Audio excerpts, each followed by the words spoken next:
Om Swastiastu. Pemirsa Bali TV, kawan-kawan radio yang tergabung dalam kelompok media Bali Pos yang juga tentunya merilis siaran Public Bagan ini. Topik Public Bagan sore ini adalah pemberdayaan ekonomi rakyat Hindu Indonesia di dalam era menghadapi globalisasi. Tadi mulai dari radio global, Radio Genta Bali, Suwi Besakih, Singaraja FM, dan Suara Negara FM. Di studio kami telah hadir beliau. Yang pertama adalah Dr. Sri I Gusti Ngurah Arya Weda Karna, MWS 3. Om Swastiastu. Okay. Beliau adalah Presiden Hindu Center dan juga Rektor Universitas Mahendra Datta. Di sisi kiri saya, beliau adalah Bapak Jaya Susilo. Bapak Jaya Susilo pada saat ini beliau sebagai Wakil Ketua Dewan Pertimbangan Kamar Dagang dan Industri Bali yang sudah tentunya banyak makan garam, ya bukan makan garam ya, sudah banyak pengalaman ya malah melintang di dalam dunia perdagangan, di dalam dunia bisnis. Terus beliau melihat sekarang kondisi kita, ya khususnya di Bali ini seperti apa, dan kedepannya apa yang harus kita bangun dan giatkan untuk kita bisa maju. Dan pada saatnya nanti pemirsa yang berikan kesempatan, mari kita apresiasi, terus kemudian kita belik bagang, barangkali apa yang nanti beliau paparkan, kemudian apakah sesuai dengan keadaan yang sekarang, langkah-langkah apa yang kita hadapi ke depan, tentunya tantangan dan peluangnya. Oke. Nanti pada saatnya hubungi kami di nomor telepon yang telah ada di layar kaca Anda. Dan sekarang ikuti dulu yang satu ini.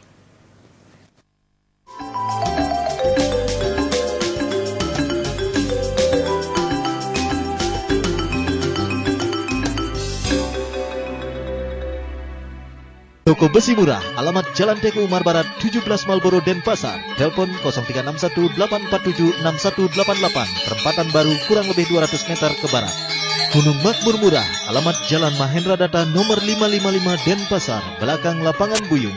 Telepon 0361-422-415. Buktikan mahal uang kembali.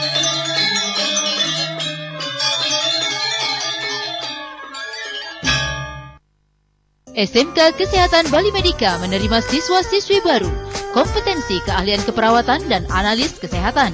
Segera daftarkan diri Anda di Jalan Kargo Saridana 4 nomor 1 Denpasar, telepon 0361 900 7936. Warung Makan Rama, spesial betutu ayam khas Bali, kini dibuka cabang baru di Jalan Ratna nomor 2 Denpasar, telepon 929 1168 743 5717 atau di 081 138 04 027. Bombay Garden menerima pemasangan untuk apartemen, kantor, rumah dan villa dengan menggunakan bahan import, garansi 2 tahun. Hubungi kami di Jalan Raya Puputan nomor 8 Kompleks Ruko Niti Mandala Renon Denpasar, telepon 245 184.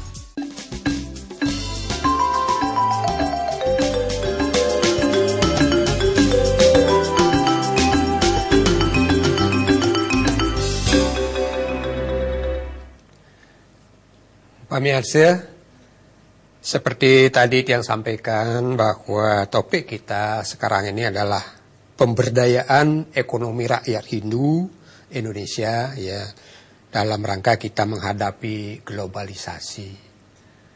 Kalau dulu tadi Pak Jaya Susilo sebelum masuk ke ruangan sempat cerita sedikit ya. Kalau dulu dengan punya tanah 1 hektar hidup berempat, ya itu sudah hidup mewah. Tapi sekarang katanya tidak.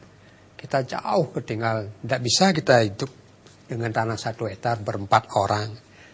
Apa yang harus kita lakukan ke depan Niki?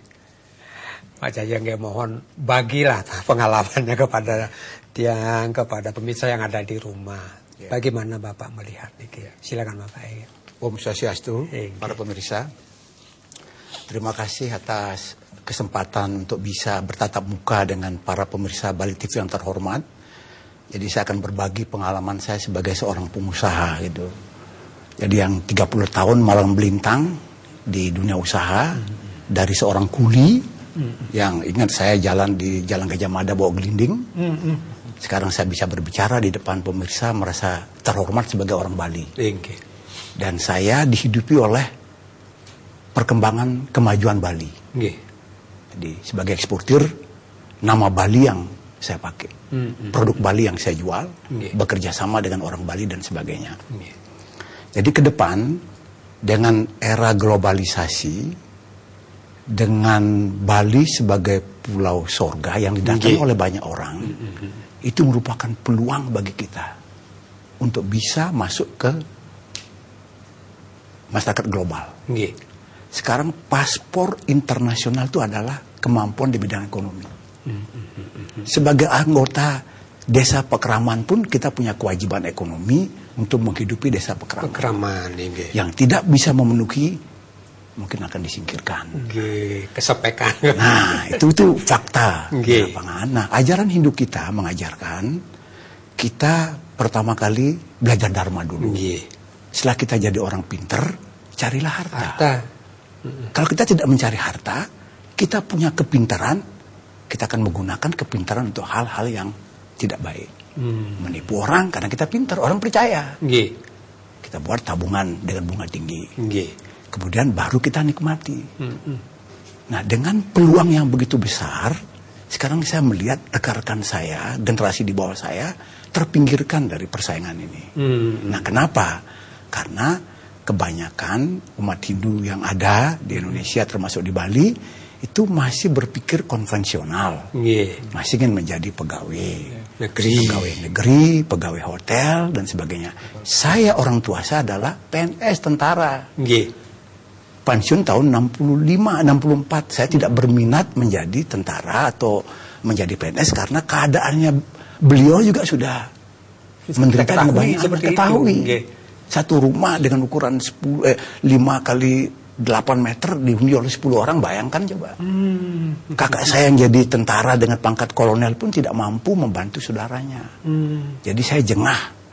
Saya kebetulan tahun 68 pindah ke Bali dari Lombok, orang tua pensiun, saya harus menjadi tuan, menjadi bisa menolong diri saya dan keluarga saya, termasuk bisa menolong negara ini dengan bayar pajak.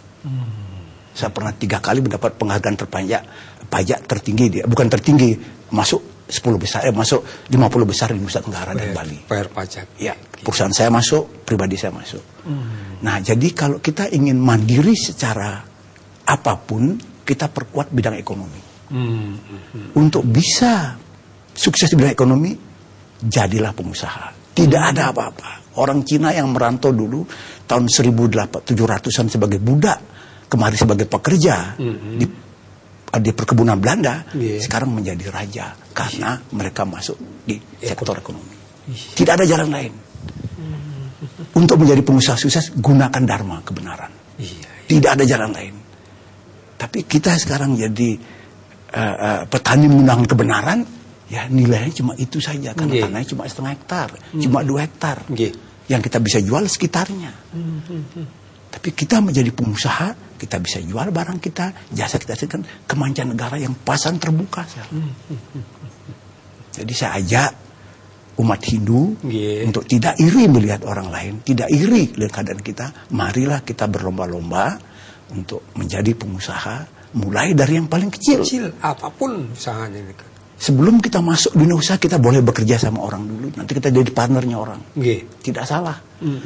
Nah, untuk itu memang peranan pemerintah sangat menentukan untuk mengarahkan dan kaum intelektual untuk mendidik mereka Saya tantang Pemda seluruh Bali, kabupaten dan Pemda tingkat 1 untuk berani mencetuskan ide membuat D1 bisnis, bukan ekonomi. Bukan ekonomi. Belajar bisnis. Yang belum ada kan sekarang fakultas bisnis. Nah, yang ada fakultas ekonomi. ya, Amerika sudah menggunakan Faculty of Business. UI sudah memakai. Prasetya Mulia sudah pakai. Undiknas masih setengah ekonomi dan bisnis. Kita harus berani bisnis sehingga mahasiswa yang tidak bercita-cita untuk menjadi PNS atau pegawai. Dia akan magang, akan melihat, mengamati perilaku bisnismen. Iya. Sebuah pelajaran yang luar biasa. Nurah, ini sebagai generasi muda silakan dikritik, ditantang. Bagaimana dikoreksi kita menjadi pengusaha kalau tidak dididik dulu menjadi sebagai calon bisnismen. Silakan. Terima kasih. Jadi Tiang hampir 100% apa yang disampaikan oleh Haji Susilo benar ya. Memang kembali kepada sumber daya manusia. Karena kita harus ingat bahwa Bali ini kan pulau yang dengan kemampuan sumber daya terbatas. Kita tidak punya pabrik, tidak punya kekayaan alam. Kita tidak punya dan tidak mampu mengelola kekuatan laut kita. Sehingga ke depan 3 dari 4 juta orang Bali ada 3,5 juta orang Hindu. Bertahannya Hindu adalah karena ekonomi. Kita juga harus pelajari kenapa kerajaan Majapahit yang begitu besar, yang menguasai pelabuhan-pelabuhan terbaik di dunia di Nusantara, itu juga hancur karena lupa menyiapkan generasinya untuk menguasai ekonomi. Kita belajar dari sejarah. Kehancuran kerajaan Hindu Majapahit itu berdasarkan yang paling pertama direbut oleh Kesultanan Islam Demak waktu itu adalah pelabuhan. Saya pernah menulis kalau Bali ingin maju, kalau Bali ingin terproteksi ekonomi, harus jaga pelabuhan dulu. Sekarang kita lihat, Pelabuhan Gilimanuk, Padang Bayi, Celukan Bawang, Benowang, termasuk airport Ngurah Rai. Siapakah yang menguasai? Adalah non-Hindu. Nah, sehingga strategi inilah yang ingin kembali dijalankan, dan saya yakin memang ada suatu penghancuran sistemik untuk ekonomi umat Hindu. Dan kembali saya setuju bahwa semua ini berdasarkan sumber daya manusia. Seperti data yang ada, kenapa Tiang selalu berbicara bahwa anak-anak muda Bali ini harus mereka ke perguruan tinggi, tidak puas hanya SMA dan SMK. Karena ilmu-ilmu ekonomi, ilmu bisnis itu, ilmu untuk menjadi entrepreneur itu bisa didapatkan di perguruan tinggi. Karena apakah itu diploma maupun S1, dan saya setuju memang harus ada School of Business di Bali ini yang langsung mendidik menjadi entrepreneur. Seperti di Surabaya, pengusaha kita Ciputra, dia sudah membuat School of Business Ciputra. Jadi inilah yang diperlukan, dan agama Hindu itu tidak melarang orang menjadi kaya. Dan saya sarankan kepada generasi muda Bali, jangan semuanya punya cita-cita ingin jadi jero mangku. Jangan semuanya cita-cita ingin hanya ke spiritual. Tetapi ketika ada usia muda, mari kita menjadi anak-anak muda Bali ini menjadi orang-orang yang mungkin bisa terkaya, tersukses, yang bisa menginspirasi Indonesia. Dan sistem ini kan sudah dimulai sebenarnya sejak leluhur kita. Pada saat leluhur kita menyiapkan bekal kepada warihnya di seluruh Bali. Misalkan dengan ada sistem desa pekraman, ada sistem simpan pinjam yang akhirnya bermetamorfosis menjadi LPD, satu-satunya unit keuangan mikro yang terunik di Indonesia. Kemudian juga dengan sistem pelabo pura, pelabo puri, pelabo griya, pelabo desa pekraman. Ini kan sebenarnya leluhur kita sudah punya satu visi ke depan, bahwa untuk membiayai upacara, membiayai hidup, rakyat tidak dibebani karena sudah diberikan bekal. Tetapi dengan seiring hilangnya tanah-tanah Bali, ya akhirnya sistem ini tidak seimbang dan akhirnya memunculkan permasalahan.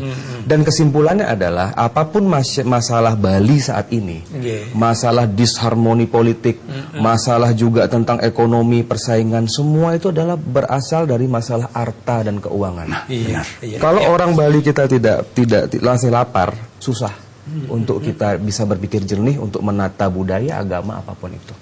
Ya, konflik-konflik sosial juga semuanya karena uang seperti itu. Kembali ke Pak Cahaya Susilo lagi. Kalau kita lihat sekarang, apakah kita ini khususnya di Bali bahkan mungkin di Indonesia sudah menjadi demikian konsumtifnya. Katakanlah misalnya pagi baru bangun sudah SMS itu berapa ribu rupiah udah habis, belum lagi nelpon, sedangkan income tidak sesuai pun apa itu. Ya, ini kan ada fenomena global sekarang itu kan. Nah sekarang ekonomi kita di Bali itu apa yang kita hasilkan tidak bisa kita nikmati sendiri, karena kita menggunakan teknologi katakan HP. Kita pagi kirim SMS, tanya apa kabar Anda. Itu dipungut PPN dari ke pusat. Jadi PPN-nya tidak ada di Bali sama sekali. Memang dia kembali dalam bentuk dana alokasi umum kepada Pemda, tapi itu jumlahnya tetap. Kalau naik pun sedikit. Tapi ketika ada pertumbuhan ekonomi yang luar biasa, PPN naik, kita nggak dapat itu. Ini kita harus perjuangkan juga. Kita harus perjuangkan dalam bahwa fiskal itu kalau bisa dikelola oleh provinsi, kenapa tidak? Sama seperti dulu Sedana Agung memungut pajak. Jadi Sedana Agung yang memungut. Jadi wilayah tersebut memungut diserahkan kepada pemerintah. Itu zaman Belanda pun demikian. Belanda memberikan kepada orang kita untuk memungut pajak. Kenapa Provinsi Bali sebagai satu kesatuan wilayah ekonomi boleh memungut pajak? Berapa persen kita perjuangkan? Harus bersatu kita perjuangkan. Karena dengan ekonomi yang kuat kita bisa memelihara Bali ini. Budaya Bali kita bisa pelihara. Kalau ekonomi kita tidak punya, ya airport pun diambil, jalan layang pun dibangun oleh orang lain. Jadi ketika ada APEC baru kita dibangun. Kita sudah berdarah-darah macet kita. Jadi kan kita harus bisa menentukan masa depan kita, menguasai ekonomi, kemudian juga menentukan hasil ekonomi. Kembali ke tadi, ada perusahaan katakan tadi bank kita maju, bank pemerintah buka cabang di sini, ekonomi bergerak karena beliau. Ada orang asing menaruh uang, ada orang asing beli tanah, itu semua masuk ke pusat. Nah kita masuknya pas-pasan semua DAU-nya itu. Ini kan tidak seimbang. Kalau untuk perbankan yang punya masukan, memang saya agak riskan karena di Bali ini kan sama semua yang cabang-cabang nasional akan masuknya ke Jakarta. Makanya Tiang lebih sarankan bahwa masyarakat Bali kalau menabung maupun memberdayakan keuangannya, gunakan seperti kalau di perbankan ada BPR ya. BPR itu langsung ke rakyat loh, kalau ke desa. LPD juga sama, meminjam bagaimana.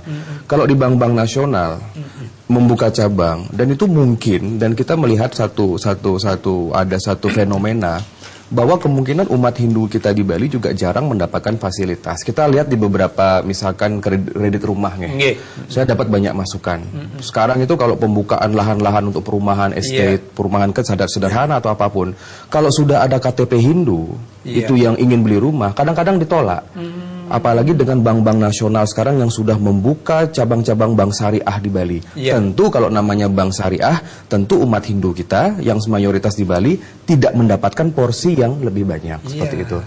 Jadi makanya Tiang ini menyarankan kepada umat Hindu bahwa kalaupun memanfaatkan bank, pilih bank yang bertanggung jawab terhadap Bali. Yang corporate social responsibility-nya, yang membagi share-nya sosialnya adalah untuk masyarakat adat dan agama Hindu, dan tegas atas nama adat dan Hindu.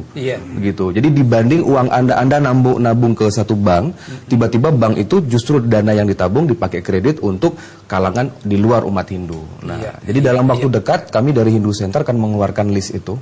Jadi sebaiknya boleh dong sebagai komponen masyarakat kita mengumumkan kalau nabung sebaiknya di bank yang pro terhadap pembangunan Bali dan Hindu seperti ini.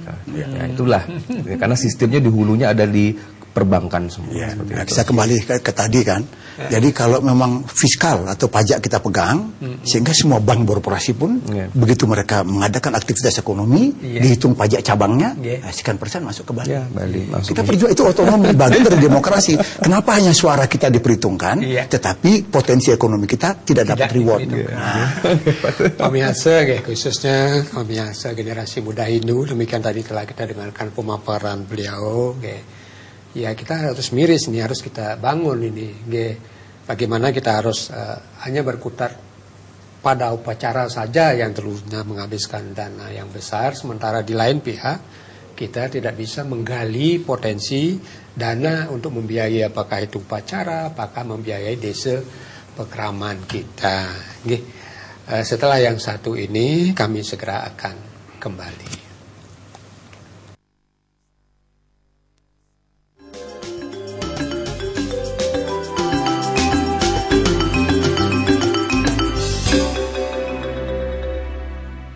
Hotel dan restoran Bina Jinggo Glenmore Banyuwangi, tempat yang strategis dan berkualitas untuk persinggahan, perjalanan, persembahyangan menuju Pura Blambangan dan Pura Manaragiri Semeru Agung Lumajang. Percayakan catering Anda pada kami ahlinya. Hubungi 0333 821 428. Bombay Gordon menerima pemasangan untuk apartemen, kantor, rumah dan villa dengan menggunakan bahan import, garansi 2 tahun. Hubungi kami di Jalan Raya Puputan nomor 8 Kompleks Ruko Niti Mandala Renon Denpasar, telepon 245 184.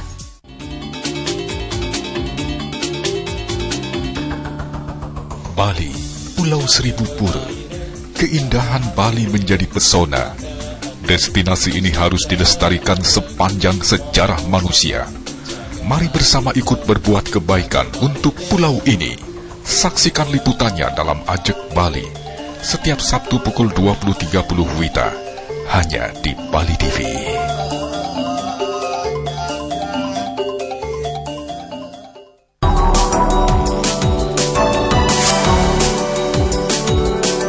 Halo, selamat datang di Inovator, program DW Indonesia yang mengangkat perkembangan dunia sains, teknologi, lingkungan, dan gaya hidup.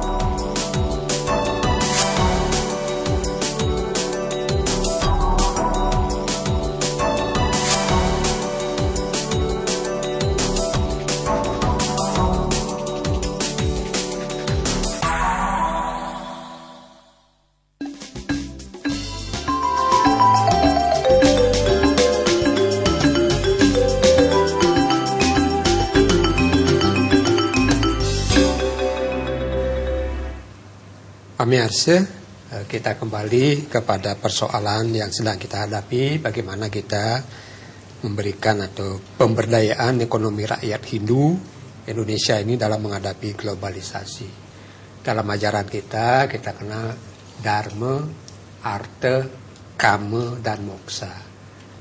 Yang Kama dan Moksa ini kita jelas tidak bisa akan capai kalau tanpa melihat Artha dulu. Ya.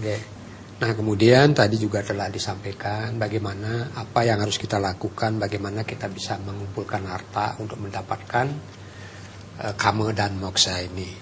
Pemirsa yang berikan kesempatan, pemirsa yang ada di rumah, mari kita berikan apresiasi, terus tanyakan apa yang kami harus lakukan dan sebagainya dalam usaha mencari harta ini. Tadi sudah juga dijelaskan di dalam Hindu tidak ada larangan untuk mengumpulkan harta sebanyak-banyaknya, itu tidak ada larangan untuk menjadi orang yang kaya. Silakan, yang tunggu dari studio, siapa yang ingin bergabung, ingin. Kira-kira ke depannya, selain tadi ketika yang jangan hanya melulu menjadi PNS, di pegawai negeri, apa kira-kira yang bisa dilakukan oleh generasi muda maupun generasi. Jadi untuk bisa menjadi pengusaha itu kan, di samping mempelajari ilmu bisnis, warga perlu punya keterampilan. Warga Bali memang sudah sangat pandai, kita kan yang menjahit, membuat patung, Hampura Dungun ini kita ngerancing. Om Swastiastu Pak Eni. Om Swastiastu, Ratu Haji. Om Swastiastu. Silakan langsung. Saya Susilo. Salam Bapak Bedo Karno yang luar biasa. Ayo semua tiang urusan mas nyarang ini ini ke pemberdayaan ekonomi rakyat kita di sini. Pemberdayaan ekonomi rakyat ini. Ini Ratu Haji ring sebelah barat rumah sakit itu ada sekolah Nasrani yang luar biasa itu. Padahal tiang juga terketuk hati kita. Alangkah bahagianya hati kita kalau umpamanya yang berduit semeton Keramo Hindu bisa mewujudkan hal yang seperti itu. Padahal kalau cucu-cucu kita, anak-anak kita kalau sekolah di sana itu dia sudah merasa bangga sekali. Yang masuk di sana tentu saja mereka itu yang berduit kita dan tinggi. Kelebihannya apa dari sekolah itu? Kira-kira yang bisa kita tiru? Kelebihannya mungkin barangkali dari segi disiplin, dari segi nama Kenten. Hanya nama. Trennya itu. Karena dia seperti Denpasar kan ada di jalan apa nih ke sekolah luar Kenten umpamanya itu. Iya. Ya itu kalau umpamanya seperti Pak Wedokarno generasi muda Pak Jaya umpamanya bisa mewujudkan seperti itu, wah luar biasa ini Kenten. Kita merasa iri juga kepada umat lain, padahal kita mayoritas di Bali jangan berdua sekolah Hindu gitu. Iya, semua Pak Eni ring Tabanan. Iya benar. Yang kedua di belakang Pak Eni, Pak Jero ring Surabaya. Om Swastiastu, Pak Jero. Swastiastu. Silakan. Dia nyarengin. Tertarik dengan temanya nih, mengenai pemberdayaan ekonomi. Keramu Hindu gitu, rakyat Hindu dalam era globalisasi. Kalau kita lihat culture kita, lebih banyak kepada agrobisnis. Dalam era industrialisasi ini mesti harus ada perubahan paradigma berpikir daripada masyarakat kita. Jangan hanya di agrobisnis saja, terutama dalam hal belajar berjualan atau berbisnis lah. Gitu. Yang kritis buat kita, peluang-peluang itu sudah terlalu banyak dikuasai oleh pada orang-orang luar. Sehingga kita hanya baru mulai tumbuh dan bisa menjadi pionir-pionir yang bermain di ruler saja gitu. Bagaimana sekarang para pemegang kebijaksanaan bisa merebut peluang-peluang itu ke depan sehingga kita bisa ikut bahkan menjadi owner di situ. Semua Pak Jero, baik sekali. Jadi kita baru ini sekarang di belakang Pak Jero Pak Sarji di Manggis. Om Swastiastu. Om Swastiastu Bu Sarji. Silakan Pak Sarji. Tokoh Hindu Pak Wedokarno semua. Pemberdayaan ekonomi, mudah-mudahan pemerintah sepakat. Satu, LPD jangan sampai kena pajak. Keuntungan LPD demi desa Pakraman. Karena menyanggah jalannya upekara ring desa. Yang kedua, pemerintah mesti harus membangun pasar-pasar tradisional. Pasar tradisional ya. Mengingat globalisasinya perdagangan. Yang kedua, kios-kios tradisional mesti diperhatikan. Terutama oleh pemerintah. Siapapun tidak akan bisa. Kalau memang pemerintah memberikan izin yang lain. Contoh market-marketnya itu. Kikinya itu lebih banyak. Circle K ya. Nah, yang selanjutnya, apalagi sekarang baru habis upacara Betara Kabeh di Besaki. Bansos di tiap-tiap kabupaten tidak boleh dibawa ke kabupaten lain. Sehingga bantuan untuk upekara aja di Besaki perlu tempel sana, tempel sini untuk menyelenggarakan hal itu.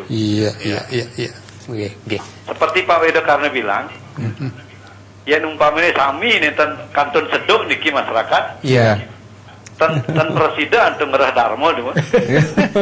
Nah ini kemawinan, ini kemawinan giring saking kecil-kecilan, ring dia karyanan dana abadi untuk nyangger aci duwe, upekara duwe, sehingga hal-hal ini nanti membesar. Di desa Pakraman, tinggal melaksanakan niatnya, dananya sudah ada. Di pemerintah juga demikian, termasuk di Purwosake yang sangat besar nih ke. Mudah-mudahan dari Hindu Center dunia nih mungkin di bulan Juni ini ada pertemuan Hindu. Nanti dibahas. Yang menjadi senternya di Bali oleh Pak Wedokarno sendiri mendapat tanggapan sehingga Dharma arti kamu mokso niki presiden mewargi. Semua Pak Sarji baik sekali apresiasinya Jadi itu orang nanti ditantang dalam pertemuan di Nusa Mendengarkan ini juga masuk ke ke pembahasan salah satu pembahasan. Pak Edi Ringtabanan Durah niki. Bisakah kita membangun sekolah-sekolah yang ada kebanggaannya sehingga drama rakyat Hindu itu bangga jika masuk ke sana? Apa sih lebihnya tadi yang tanyakan? Nggak ada, hanya nama. Silakan, jadi begini, sudah sangat terkenal rakyat Hindu Bali, dan ini introspeksi untuk kami, untuk anak muda, untuk kita, bahwa kalau orang Bali mau dalam tataran apapun, dia bisnis, dia juga untuk organisasi di pemerintahan atau di politik, itu semua memang kita kurang menguasai manajemen. Contoh paling kecil saja yang sering saya tanyakan kepada praktisi pariwisata, ayo dong buat satu merek hotel yang dimiliki oleh orang Bali, chain Bali, itu yang bisa dibangun di luar Bali. Ya, katanya kita expert ya. Sedikit kan, saya sudah punya merek namanya Imatel. Imatel. Ya, belum jalan. Jadi salah satu ya. Mudah-mudahan kalau jalan sudah. Ini inovasi. Tetapi selama 40 tahun jalur pariwisata dibuka oleh Bung Karno pada tahun 1964 kalau nggak salah, ketika konferensi pariwisata, kita tidak mempunyai loh satu chain yang besar. Kenapa kok justru merek lain yang buka? Itu contohnya. Kedua, masalah manajerial. Ini adalah permasalahan terintegrasi. Kita tidak bisa bersaing dengan umat Islam atau umat Kristen kalau anak-anak muda kita masih diganggu soal upacara. Iya. Daya saing kita, kalau Desa Pakraman tidak mau toleransi sedikit terhadap rakyatnya, anak-anak muda kita yang kerja dengan gaji harian, outsourcing, dengan waktu cuti terbatas, wajib datang ke kampung, apalagi dengan suksesnya program KB 2 anak. Iya. Ini menambah suatu beban untuk Bali. Jadi ini percuma saja kita akan berbicara tentang School of Business, tentang culture, kalau di desa ini belum mampu untuk ada satu pengikat kepada masyarakat. Dan seharusnya Tiang setuju sekali jika desa adat, banjar dan lain sebagainya ini harus ada intervensi dia. Karena kalau kita, Tiang lebih suka dengan sistem berdikari ya. Jangan tergantung sama pemerintah. Karena pemerintah itu adalah urusan formal. Seperti misalkan ada satu minimarket berjaringan. Pemerintah mensyaratkan 10 syarat. Apapun, termasuk misalkan satu surat penyanding. Kalau seandainya ada pengusaha dia sudah memenuhi 10 syarat itu, pemerintah tidak bisa tolak, karena bisa di PT-UN kan gitu loh. Tetapi kan yang cerdas desanya harus ngobrol sama tetangga yang mau dibuat ini. Benjang-benjangan nyanding menten perusahaan Jakarta membangun sampun izin penyanding. Itu loh. Jadi konsep itulah yang harus kita bekali. Dan tentang ada World Hindu Summit, memang salah satu nanti pada bulan Juni kita berbangga bahwa nanti pada tanggal 11 Juni Bapak Presiden akan menyaksikan pembentukan organisasi Hindu dunia. Dan memang umat Hindu di Bali yang jumlahnya 3,5 juta, di Indonesia yang jumlahnya 10 juta, kita tidak usah khawatir bahwa di dunia ini ada 1 miliar orang Hindu yang akan membantu Bali sebagai satu-satunya pulau dengan nilai-nilai Hindu yang masih bertahan. Kita tidak tahu apakah 30 tahun yang akan datang masih bertahan Hindunya. Tetapi mari kita berdayakan. Makanya Tiang bicara dengan beberapa orang-orang yang konglomerat misalkan dari India. Kita perlu tiru India dalam bagaimana mereka menggugah anak-anaknya menjadi entrepreneur. Orang terkaya di Inggris adalah orang Hindu. Ya, 30% kedokteran di Eropa adalah orang Hindu. NASA Amerika dan praktisi ekonomi Amerika banyak orang-orang Hindu. Nah, jadi saudara-saudara kita di India, para pendeta kita, asram-asram, intelektual dan sistem dan ke sekolah-sekolah sudah biasa dan sudah mulai terbiasa untuk ada satu pengetahuan tentang entrepreneur kepada anak mudanya. Dan itu belum kita lihat di Bali. Makanya siapapun harus bicara, karena jangan sampai ada jargon dari luar Bali yang mengatakan bahwa orang Bali kalau mau kaya jalannya cuma 2. Kalau nggak jual tanah, korupsi. Nah, seperti itu. Jadi pengusaha-pengusaha seperti Haji Susilo ini yang 30 tahun melintang, kalau orang Bali kan bilang tumpang sari nih. Dari awal sampai ke atas, itulah yang harus diteladani dari tokoh-tokoh ekonomi kita. Seperti ini. Terus Pak Cahaya Susilo sekolah itu ya. Niki mengenai agrobisnis, jangan hanya gitu kan peluangnya kemudian. Ya, orang Bali kan sudah merintis dia. Katakan di bisnis pariwisata, jasa, di perbankan banyak itu kan. Cuma ada kelemahan dari usaha orang Bali, kita tidak bersatu. Ini culture kita, karena di desa adat kita bersatu. Itu ada pengamatan dari rekan saya juga, seorang dokter tata negara yang ambil S3-nya, S2-nya di Undip, dia mengatakan, dia melihat orang luar itu sangat bersatu mereka. Kita tidak bersatu, jadi bahkan saling pukul. Saya pernah punya ide dulu, bagaimana Bank Dagang Bali, sebagai ketua Kadin dulu, Bank Dagang Bali, Bank Sariparta, Bank Sinar bersatu. Sehingga modal nasional cukupi. Tapi saya sarankan tapi tidak ada yang merespon. Akhirnya bank-bank itu, Bank Sinar diambil alih, yang kedua bank kekurangan modal. BPR kita banyak, tapi modalnya kecil. Kita memang baru tatanan ingin menjadi raja kecil. Nah, sehingga kita susah untuk bersaing. Saya dulu, saya 100% ekspor saya dibuat oleh UKM. Saya dapat order itu. Dibuat oleh UKM, barang-barang saya diangkut oleh kontainer, bukan milik saya. Saya berpartner. Tetapi akhirnya, ya saya tidak bisa bersaing karena mereka bergerak juga untuk istilahnya banting harga, dumping ini susah kita ngadep. Nah di sana kita perlu, jadi agribisnis sama. Kita untuk masuk ke jasa, ke industri dan sebagainya harus punya modal teknologi yang kuat, modal kuat. Pamiasa ring ditang sanakan lumono jebos di gelas pacang mewali malih sesampun saningal lintang puniki. Larissa Malih Jebos ingin bergabung dengan beliau-beliau yang ada di studio.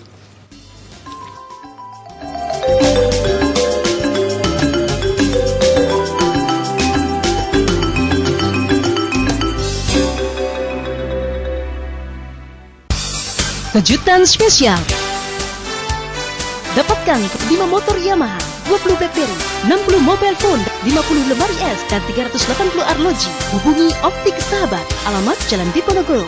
Hanya di Optik Sahabat. Sahabatnya optik, pilihan kita bersama.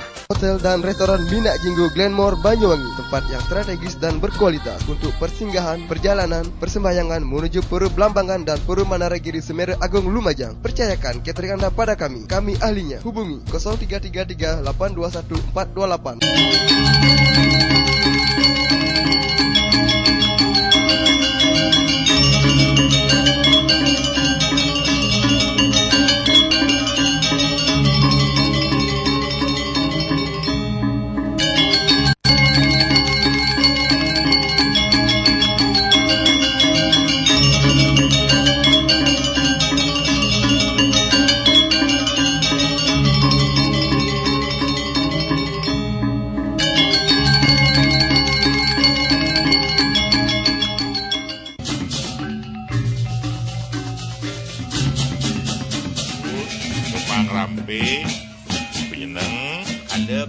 Daging sana yang Sari menang ya zaman Mangrambe bikin tulang palu ini hari pun ngangen deh pian Naga Sari lalu sebelah kanan sebelah kiri diusahakan nagingin sesayut seliur.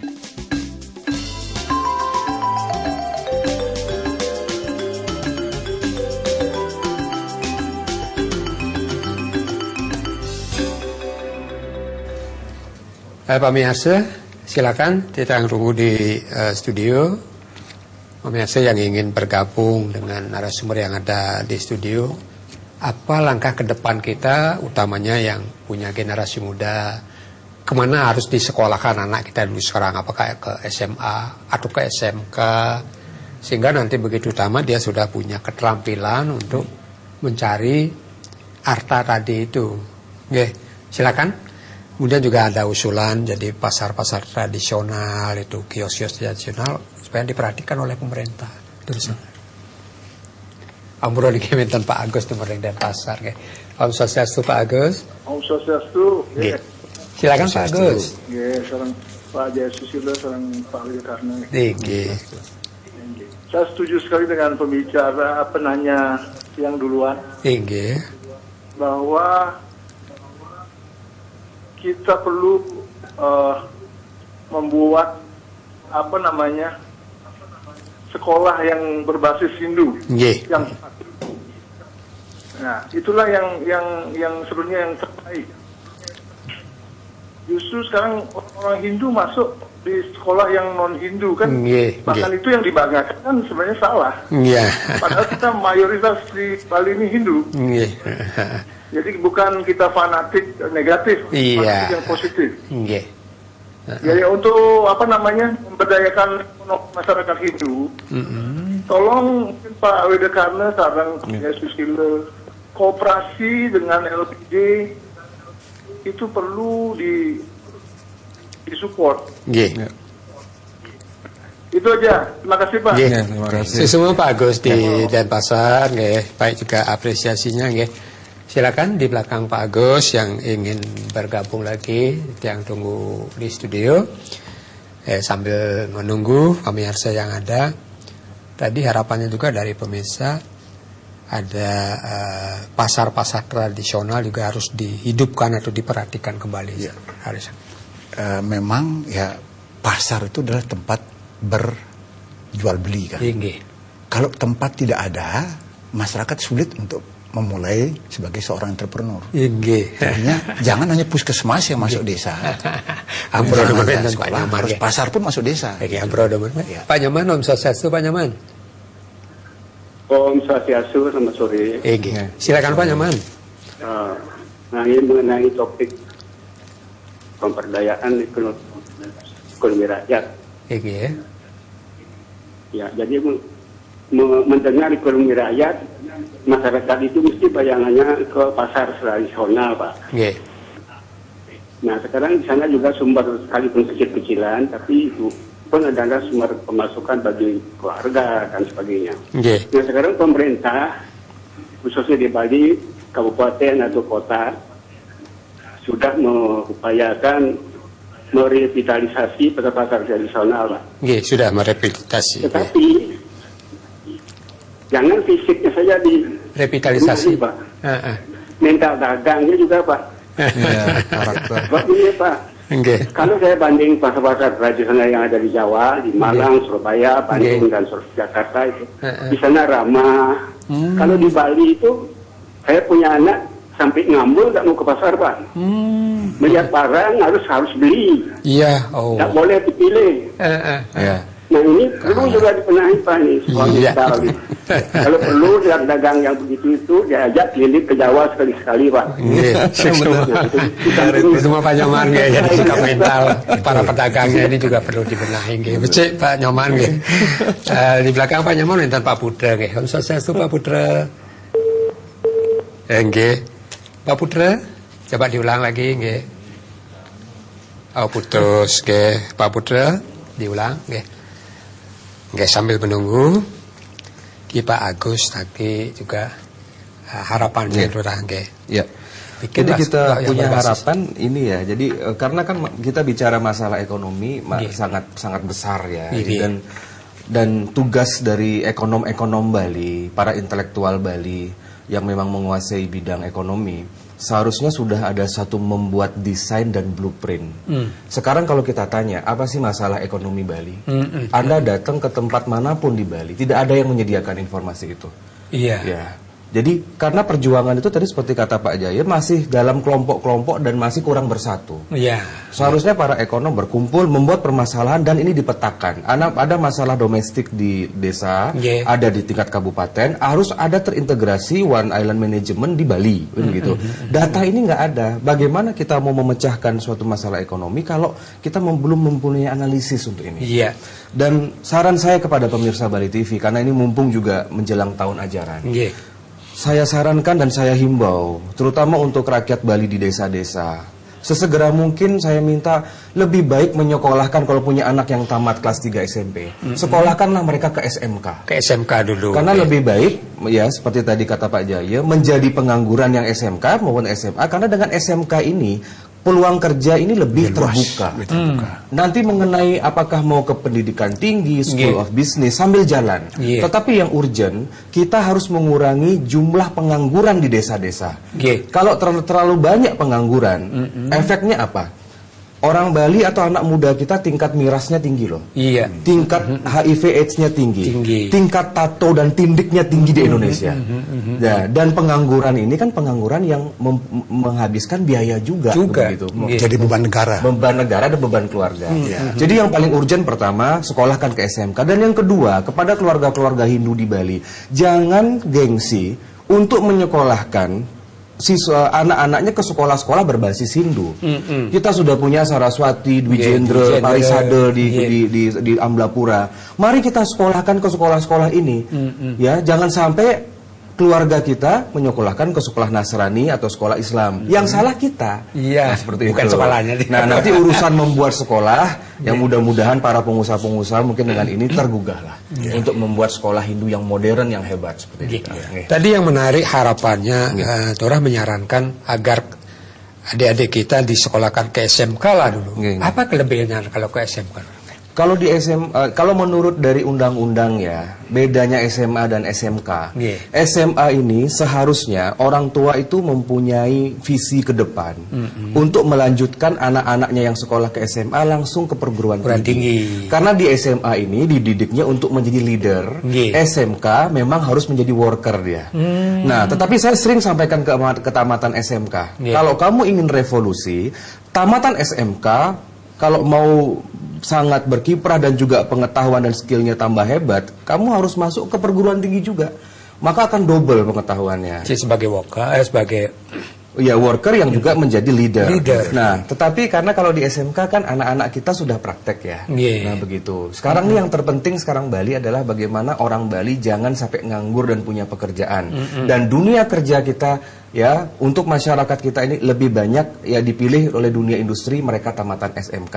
Dan jangan lupa tahun 2010 ada data dari 36.000 siswa SMA dan SMK yang tamat, yang bisa ke perguruan tinggi cuma 30%. 70% adik-adik kita, anak-anak kita akan terserak di jalan raya, cari kerja susah, dapat gajinya juga minim, dengan sistem outsourcing. Nah, jadi kalau sudah cuman tamat SMA, jangan cita-cita pengen jadi manajer. Jangan cita-cita pengen dapat gaji di atas UMR. Inilah yang harus kita gugah. Ya, lebih baik ini karena sederhanakan upacara kita di rumah, dan karya dipersingkat, tabungan keluarga ditingkatkan sehingga bisa nyekolahkan anak. Itulah salah satu cara untuk mencari harga tadi. Silakan. Ya, ini mengenai SMK kan. Jadi sebelum SMK mengadakan kerjasama dengan dunia usaha, murid SMK itu tidak bisa praktik. Saya bukan menyombongkan diri. Di Bali lah pertama kali saya mencetuskan memberikan kesempatan kepada murid SMK untuk praktik di dunia bisnis. Sehingga artinya pekan pendidikan kejuruan yang pertama kali diadakan di Bali dengan menteri saya lupa namanya yang membuka, saya memberikan sambutan. Jadi pertama kalilah Kadin Bali berani mencetuskan bahwa pengusaha membuka diri untuk praktek anak-anak SMK, supaya mereka mengetahui dunia kerja bagaimana. Nah, kembali kepada SMK, mereka sudah diberikan keterampilan, apakah teknik, dan salah satu sekarang adalah komputer. Itu merupakan satu teknologi yang bisa berkembang di dunia. 10 orang kaya perusahaan besar di Amerika adalah perusahaan IT. Nah, Bali mempunyai potensi untuk itu. Kita tidak punya sumber daya alam, yang dikatakan. Tanah kita sempit. Tapi kita menjadi pekerja, jangan hanya menjadi pekerja kapal pesiar. Kita menjadi pekerja IT di Singapura. Kita menjadi pekerja IT di Papua. Di Ambon yang ditinggalkan. Di Timur Leste, di Australia yang tenaganya kerja yang mahal. Di India kita bisa bergabung karena kesamaan agama. Jadinya tamat-tamat SMK jangan ragu-ragu untuk mengambil jurusan otomotif, jurusan bangunan dan sebagainya. Banyak bangunan yang sedang dikerjakan. Dia bekerja dari luar. Nah, jadinya kembali dengan menguasai keterampilan, kita bisa memulai bisnis sebagai orang entrepreneur. Buka bengkel kecil di desa, tidak salah. Memperbaiki sepeda motor tetangga, memperbaiki HP tetangga dengan masuk ke jurusan SMK itu dulu tadi. Harus begitu. Pemerintah harus menyediakan dana yang besar untuk masuk kemari. Karena ini kuncinya di sana. Bukannya lagi kita memberikan hanya bantuan kepada sekolah, memperbaiki tamannya, gedungnya, studi banding, tetapi orang-orang yang siap untuk menjadi entrepreneur kita abaikan dengan alasan birokrasi dana tidak ada dari pusat. Dirubah mindsetnya. Sekarang komputer sudah merupakan teknologi yang memang tidak bisa ditahan lagi. Cuma bisnis itu yang sekarang masih bisa solid di dunia dunia global sekarang. Cina sudah membuat hardware, membuat sistem dan sebagainya, sehingga mereka menjadi termasuk Taiwan, sehingga mereka bisa menyaingi Jepang dan Eropa. Silakan. Jadi kalau menurut yang kembali tadi bahwa kita dalam membangun Bali dan bangsa ini harus kembali kepada karakter. Seperti tadi dikatakan, kenapa kok penjual-penjual di pasar-pasar Bali tidak ramah? Kemudian kenapa kok anak-anak kita walaupun dia sudah punya modal handphone dan sepeda motor, tapi masa untuk kuliah yang cuma SPP-nya sekian nggak mampu. Tapi kembali kepada karakter. Dan saya setuju sekali jika hal ini harus dibangun melalui karakter atau capacity building dulu. Dan untuk membangun capacity building di Bali, saya punya pandangan bahwa di Bali ini untuk memobilisasi itu hal yang mudah. Betul. Kita lihat Banjar kita lihat Desa Pekraman. Tetapi kok anehnya, selama ini mobilisasi ini energinya baru terfokus pada pura, pada ritual. Sesekali para bendesa Pekraman itu atau dari bendesa Kelian itu harus berbicara juga secara wawasan, mengundang yang pelaku usaha atau ahli bisnis, untuk berbicara. Jangan hanya berbicara tentang ritual saja. Kita harus rubah paradigma.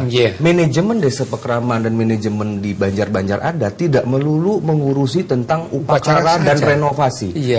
Nah, jadi ini yang membuat bahwa kalau seandainya orang dituakan atau yang kelihan itu memberikan petunjuk dan juga ada jalan, kita tidak bisa membiarkan masyarakat kita atau masyarakat di desa-desa itu untuk menghadapi globalisasi tanpa intervensi sistem. Mereka akan kalah.